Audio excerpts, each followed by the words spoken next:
नमस्कार, ओंकार न्यूज देख रहे हैं आप। आपके साथ मैं हूं आस्था श्रीवास्तव। रुक करते हैं खबरों का। बिहार के भागलपुर में पुल गिरने के बाद राजनीति चरम पर पहुंच गई है। एक तरफ जहां बीजेपी नीतीश कुमार के नेतृत्व वाली महागठबंधन सरकार पर भ्रष्टाचार का आरोप लगा रही है, इसी कड़ी में क्या कुछ कहा है बीजेपी ने, आइए आपको सुनाते हैं। जो एसपी सिंगला कंपनी है, ये बिहार में हमारे यहाँ भागलपुर में 4 पुल बन रहे हैं, 3 यही बना रही है। विजय घाट पुल बनाया, उसमें बहुत शिकायत थी, कोई शिकायत नहीं सुनी गई। यहाँ पर जो सुल्तानगंज में ये पुल बन रहा था, उसमें भी बहुत सारी शिकायतें थी। हम लोगों ने 10 लोगों से पूछा, गंगा नदी पे 60 मीटर नीचे तक बेस जाता है पिलर, और उसकी चौड़ाई भी ज़्यादा रहती है। ये कहाँ से डिज़ाइन ले आया है? अमेरिका से। और वो डिज़ाइन ऐसा है जिस पर बहुत सारा ख़तरा रहता है। अब ये तो पटना का भी पुल बना रहा है गंगा नदी पर, ये भागलपुर में भी ये पुल बना रहा है। मेरी तो बिहार सरकार से मांग है कि इसके जो भागलपुर में दूसरा पुल बनने वाला है, उसको लेकर भागलपुर की जनता में बहुत आक्रोश है। और ये अगर सुल्तानगंज की तरह भागलपुर में भी समांतर पुल गंगा नदी पे दूसरा बनाएगा तो बहुत सारी दिक्कतें आएंगी। इसको थर्ड पार्टी इंस्पेक्शन करा के इसकी पूरी जानकारी करके ही उसको काम देना चाहिए। और ये जांच का विषय है कि क्या जितना पिलर बताया जाता है गंगा नदी के अंदर जाएगा 60 मीटर तक, क्या, मेरा सवाल है बिहार सरकार से कि क्या सिंगला कंपनी गंगा नदी में अन्य राज्य की तुलना में 60 मीटर अंदर तक पिलर ले जाती है या नहीं ले जाती है? क्या गुणवत्ता उसकी ठीक है, नहीं ठीक है? ये पुल ही नहीं गिरी है। आप ग्रामीण सड़कों का हाथ ला करके देख लीजिए, ग्रामीण क्षेत्रों में जो काम हो रहा है उसमें देख लीजिए। आप जिस बिल्डिंग में बैठे हुए हैं उस बिल्डिंग का हाल देख लीजिए। नीतीश कुमार जी कम्बल ओढ़ के घी पीने वाले हैं। है हिम्मत तो स्पीडी ट्रायल करा करके फांसी की सजा दे दें उस कॉन्ट्रैक्टर को और उस इंजीनियर को और ओवरसियर को, लेकिन नहीं देंगे। मुख्यमंत्री आवास तक जाता है घूस का पैसा। इन लोगों ने बिहार को लूटा है और लूट करके बिहार को बर्बाद कर दिया है हिम्मत तो सीबीआई से जांच करा ले। कहते हैं जो भारतीय जनता पार्टी कराई है, तो ये लोग भ्रष्टाचार में आकंठ डूबे हुए हैं। बहुत स्पष्ट है कि जांच मेरे समय मैंने आदेश देकर कराया आईटी रुड़की और एनआईटी पटना से। अब उस जांच के बाद जो रिपोर्ट आया, उस रिपोर्ट पे कार्रवाई करने का पूरा काम तत्कालीन जो अभी वर्तमान में मंत्री हैं उनके ऊपर था। मंत्री ने रिपोर्ट देखने के बावजूद काम का निर्देश दे दिया। तो तेजस्वी यादव को सबसे पहले ये बताना होगा कि आखिर किन परिस्थिति में आपने काम करने का निर्देश दिया, जबकि आप ही बोल रहे हैं कि रिपोर्ट में उसके डिज़ाइन को लेके फॉल्ट है। जब उसके डिज़ाइन को लेके फॉल्ट है तो फिर आपने काम करने का आदेश क्यों दिया? और दूसरी बात, आपके कुछ वक्ता कह रहे हैं काम नहीं चल रहा था। काम तो पूरी तरह से चल रहा था। तेजस्वी यादव जी, आप ही ने हाउस के पटल पर 2000 मार्च 23 में बयान दिया कि काम पूरी गति पे है, बहुत गुणवत्तापूर्ण काम हो रहा है, कहीं कोई भ्रष्टाचार नहीं है। मंत्री का बयान है हाउस के पटल पे, और उन्होंने कहा कि 2023 में हम काम योजना कंप्लीट करने वाले हैं। तो योजना चल नहीं रही थी तो कंप्लीट। बीजेपी के राष्ट्रीय अध्यक्ष जेपी नड्डा ने मोदी सरकार की 9 साल की उपलब्धि पर पुस्तक की विमोचन कार्यक्रम में मोदी सरकार की उपलब्धियों पर प्रकाश डाला। वहीं तो कांग्रेस और राहुल गांधी पर भी तंज कसा। जेपी नड्डा ने कहा कि 2014 से पहले के दौर और 2014 के बाद के दौर में जमीन आसमान का अंतर है। लोगों का मानना था कि कुछ भी नहीं बदलेगा, भ्रष्टाचार सब जगह होगा, हम सुधरने वाले नहीं हैं। ये देश की मानसिकता बन गई थी। हमारे देश की गिनती भ्रष्ट देशों में होती थी, कोई नेतृत्व, इरादा या नीति नहीं थी। हालांकि लोगों ने बीजेपी को वोट दिया और 2014 में भारत को एक ऐसा नेतृत्व मिला जो भारत को आगे बढ़ा रहा है। ली और हमने नए नए कीर्तिमान स्थापित किए, तो विरासत का भी ध्यान रखा। अगर हम कहें तो केदारनाथ से काशी विश्वनाथ का जीर्णोद्धार, हमारे शंकराचार्य जी की समाधि का फिर से बनना, फिर उसी तरीके से हमारे पूज्य स्थानों का फिर से रीडू करना और उसको आगे बढ़ाना। हम सब लोगों से पूछा जाता था, हम कहते थे हम मंदिर वहीं बनाएंगे, तो हमसे लोग पूछते थे तिथि कब बताएंगे। आज हम ये कह सकते हैं कि भव्य राम मंदिर वहां पर बन रहा है और वह भारत की संस्कृति का एक तरीके से सूचक है, वह भी हम सब लोगों को ध्यान में आता है। एक बात जो हमको समझनी चाहिए वो ये कि एक पॉलिटिक्स थी डिवीजन की, north south division, language division, आपस में भेदभाव क्रिएट करो। प्रधानमंत्री मोदी जी ने उसको भी यूनिफाई किया। अगर संत तिरुवल्लुवर की बात उन्होंने यूनाइटेड नेशन, संयुक्त राष्ट्र में की, तो बसवन्ना की चर्चा, संत बसवन्ना की चर्चा उन्होंने यूके में राज करने की नीति पर की। यह भी हमको ध्यान रखना चाहिए। अगर तमिल काशी संगम इसको आगे बढ़ाया तो तमिल सौराष्ट्र संगम को भी आगे बढ़ाया। ये सब बताता है कि कल्चरल यूनिफिकेशन के लिए किस तरीके से काम हुआ है, वह भी हमको, ये सिंघोल अपने आप में इस बात का सूचक है कि भारत एक यूनाइटेड रूप में देखने का तरीका किस तरीके का होता है, उसकी गहराई को भी ये बताता है, दर्शाता है। इसको भी हमको ध्यान में रखना चाहिए। हमने बहुत ऊंची ऊंचाइयां ली। बिहार के भागलपुर में पुल गिरने के बाद राजनीति चरम पर पहुंच गई है। बीजेपी नीतीश कुमार के नेतृत्व वाली महागठबंधन सरकार पर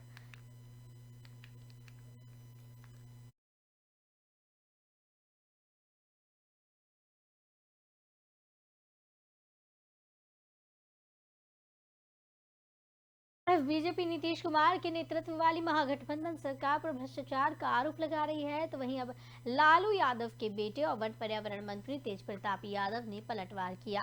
तेज प्रताप यादव ने पुल गिरने के लिए बीजेपी को जिम्मेदार बताया। बिहार सरकार में वन और पर्यावरण मंत्री तेज प्रताप यादव ने कहा कि बीजेपी वाला सब पुल गिराया है, हम लोग बनाते हैं और बीजेपी वाले गिराते हैं। बता दें कि बिहार के भागलपुर में अगवानी को सुल्तानगंज से जोड़ने वाले पुल के गिरने के बाद राज्य सरकार ने जांच के आदेश दिए हैं, जबकि डिप्टी सीएम तेजस्वी यादव ने कहा कि उन्हें पहले से ही पुल के गिरने की आशंका थी। नीतीश कुमार ने पुल गिरने पर प्रतिक्रिया देते हुए कहा कि ठीक से पुल नहीं बनाया जा रहा था और इसके गिरने का उन्हें बहुत दुख है। उन्होंने कहा कि अधिकारियों को जांच के आदेश दिए गए हैं। बिहार के भागलपुर में सुल्तानगंज को अगवानी घाट से जोड़ने के लिए बनाया जा रहा पुल भरभरा कर गंगा नदी में बह गया। बीजेपी ने इस मामले में महागठबंधन सरकार पर भ्रष्टाचार का आरोप लगाते हुए नीतीश कुमार और डिप्टी सीएम तेजस्वी यादव का इस्तीफा भी मांगा। केंद्रीय मंत्री अश्विनी चौबे ने राज्य सरकार पर निशाना साधते हुए कहा था कि पुल गिरने की नैतिक जिम्मेदारी लेते हुए चाचा भतीजे को इस्तीफा दे देना चाहिए। बता दें कि कुछ ही महीनों के अंतराल पर दूसरी बार ये पुल गिरा है।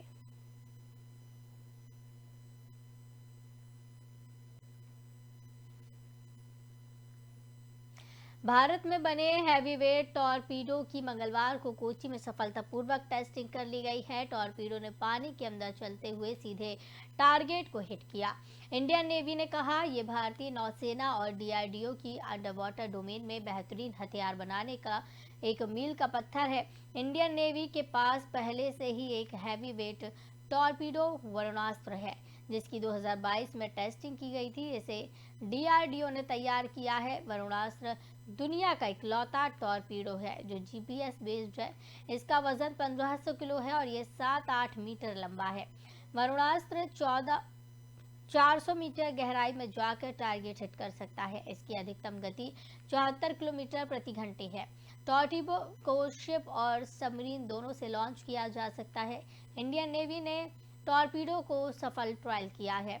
वहीं 23 मई को एक मिसाइल की सफलतापूर्वक टेस्टिंग भी की।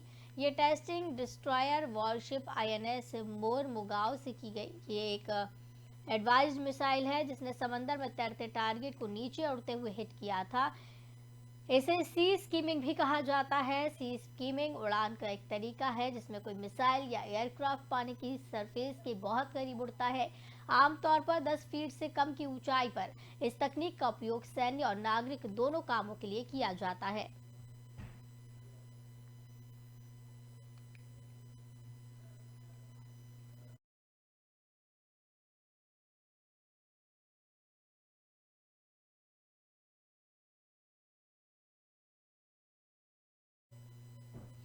ओडिशा सरकार ने शवों की पहचान को प्रमाणित करने और फर्जी दावेदारों से बचने के लिए सोमवार को कुछ संदिग्ध मामलों में शवों को वास्तविक रिश्तेदारों को सौंपने से पहले डीएनए नमूने लेना शुरू किया। बिहार के भागलपुर के 2 अलग-अलग परिवारों द्वारा एक शव को अपने रिश्तेदार होने का दावा करने के बाद यह निर्णय लिया गया। शव के क्षत विक्षत अवस्था में होने के कारण उसकी पहचान कर पाना मुश्किल था। राज्य सरकार यह तय करने में असमर्थ हो गई कि शव किसे सौंपा जाए, जिसके बाद उसने दावेदारों का डीएनए नमूना लेने और ऐसे संदिग्ध मामलों में से एक सामान्य प्रक्रिया बनाने का फैसला किया। एक अधिकारी ने बताया कि डीएनए का मिलान होने पर ही हम शव सौंपेंगे। हमें संदेह है कि रेलवे और संबंधित राज्य सरकारों से मिलने वाले मुआवजे के कारण कुछ लोग शवों को लेकर झूठे दावे कर सकते हैं।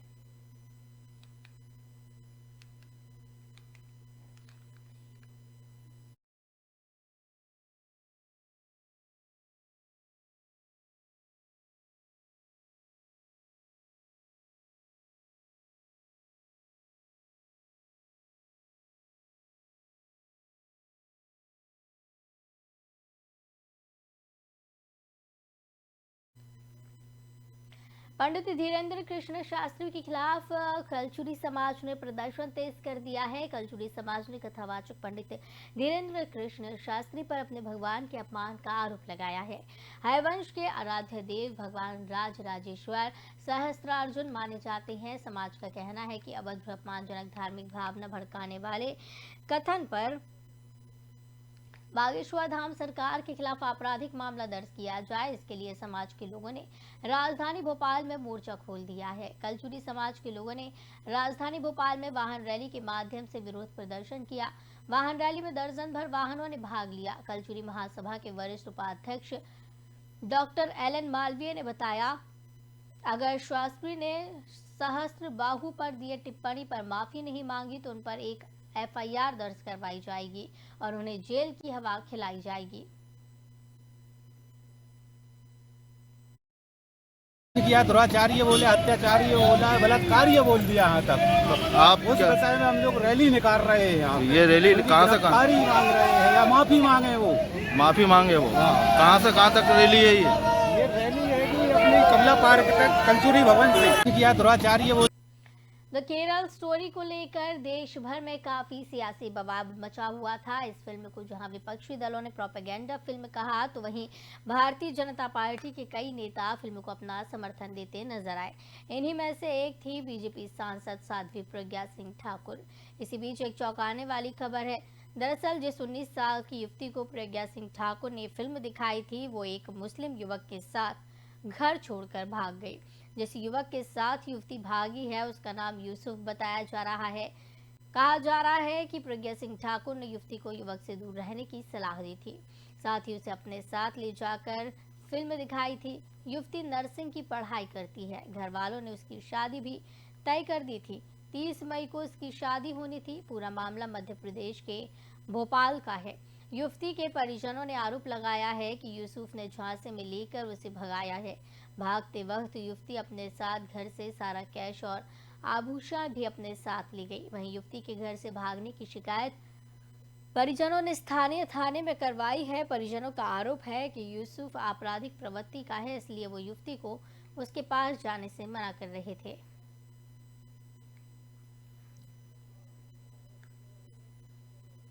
मणिपुर में हिंसा रुकने का नाम नहीं ले रही है। पिछले कई हफ्तों से पूरे राज्य में तनाव का माहौल है। हर दूसरे दिन मणिपुर में किसी न किसी तरह की हिंसा की घटना सामने आ रही है, जिसे देखते हुए अब इंटरनेट पर पाबंदी को आगे बढ़ा दिया गया। हालात को देखते हुए मणिपुर में शनिवार 10 जून तक इंटरनेट पर बैन जारी रहेगा।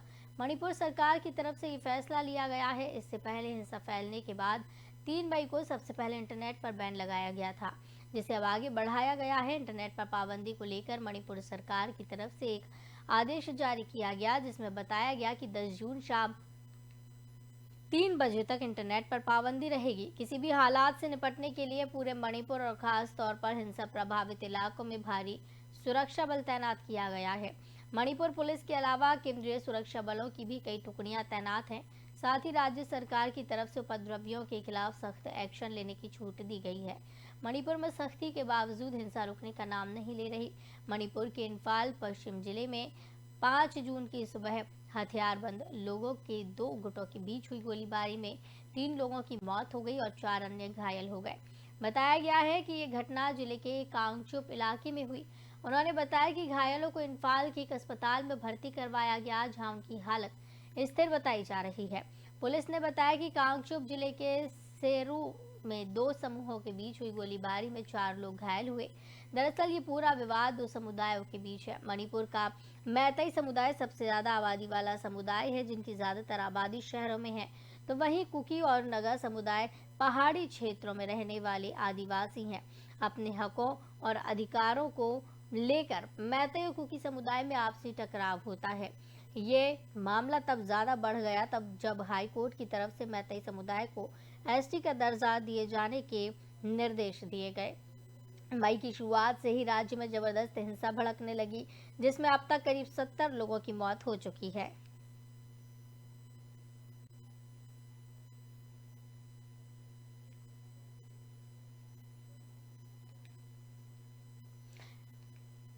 बीजेपी नेता विजय गोयल एक बार फिर से विवादों में घिर गए हैं। इस बार उन पर महिला से मारपीट के आरोप लग रहे हैं। आम आदमी पार्टी ने एक वीडियो शेयर कर गोयल के साथ साथ भारतीय जनता पार्टी पर भी निशाना साधा है।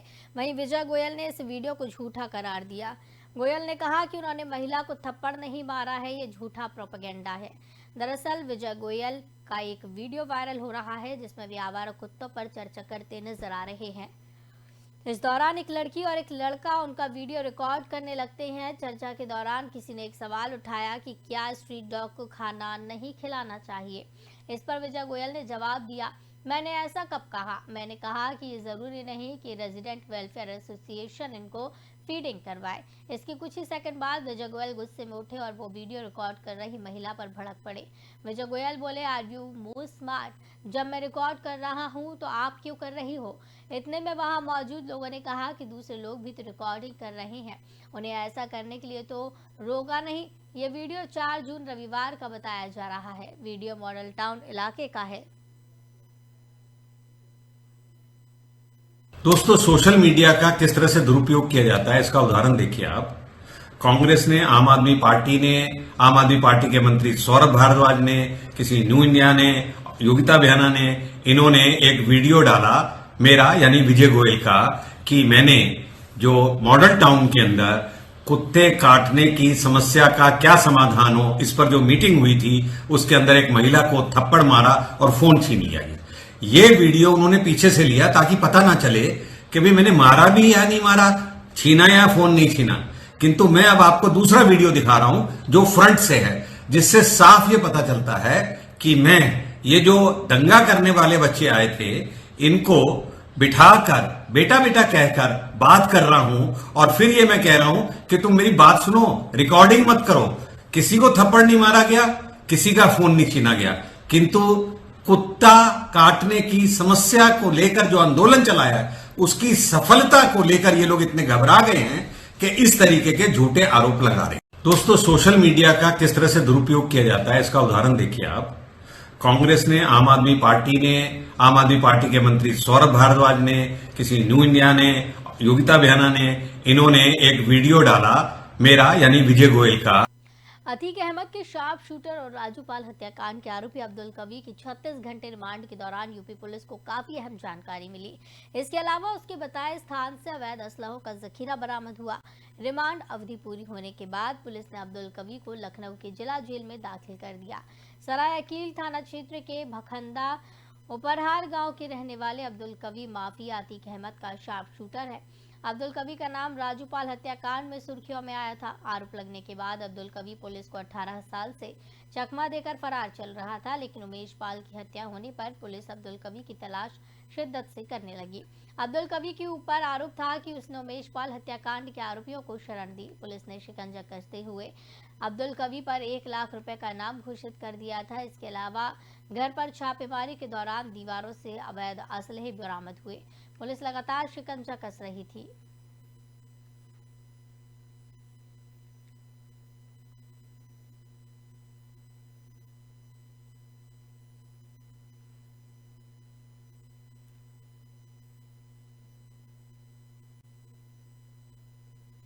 तो इस बुलेटिन में फिलहाल इतना ही। मुझे दीजिए इजाजत। नमस्कार।